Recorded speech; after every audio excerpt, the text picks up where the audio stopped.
That's been the reaction of Santa Ana Mater Dei coach Gary McKnight as he tries to translate the Australian accent of his star player, 6'10" Harrison Hornery. When he talks quickly, I think he must feel I'm getting old. I can't understand him, McKnight said.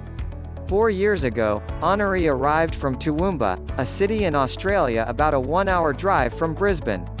The population there is 136,000.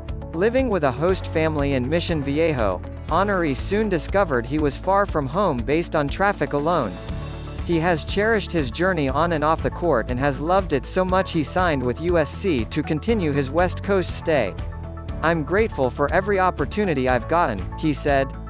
Averaging 7 points and 0 rebounds, the 19-year-old senior helped lead Mater Dei to a 26-1 record and begins play in the Southern Section Open Division playoffs on Friday at home against Verne Damien. The Monarchs won't have injured center Wilhelm Breidenbach, but a determined Hornery said, "I love him to death. We just have to go out and play hard."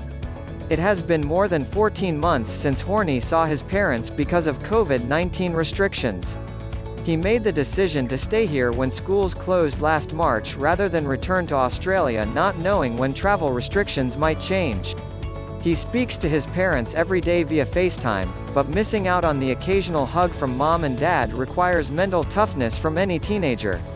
It has certainly prepared him for dorm life in college.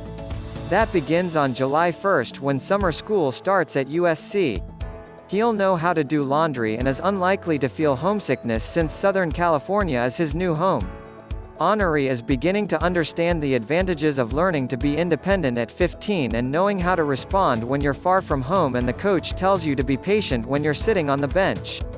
He didn't play much as a freshman but was told his time would come. And it has. It's pretty much what I expected it to be, Hornery said. It's been a really fun 4 years. I've learned a lot. He said it was always in the plan for him to come to America to play basketball. He wanted the challenge of top competition. Hornery should be an ideal recruit for the Trojans. He loves the West Coast, has received terrific experiences playing in the Open Division, and if USC goes on a foreign trip in the next few years to, let's say, Australia, he'll be a great tour guide for finding koalas, beaches and shrimp on the Barbie. USC coach Andy Enfield might need one of his assistants to occasionally interpret Hornery's Australian accent, but it is definitely evolving after 4 years in America. I think it's changed, Hornery said. My parents recognize how it's different. McKnight changes. It was back in March 2020, when the COVID-19 epidemic began, that the winningest basketball coach in California history made a life-changing decision. McKnight stopped drinking diet soda.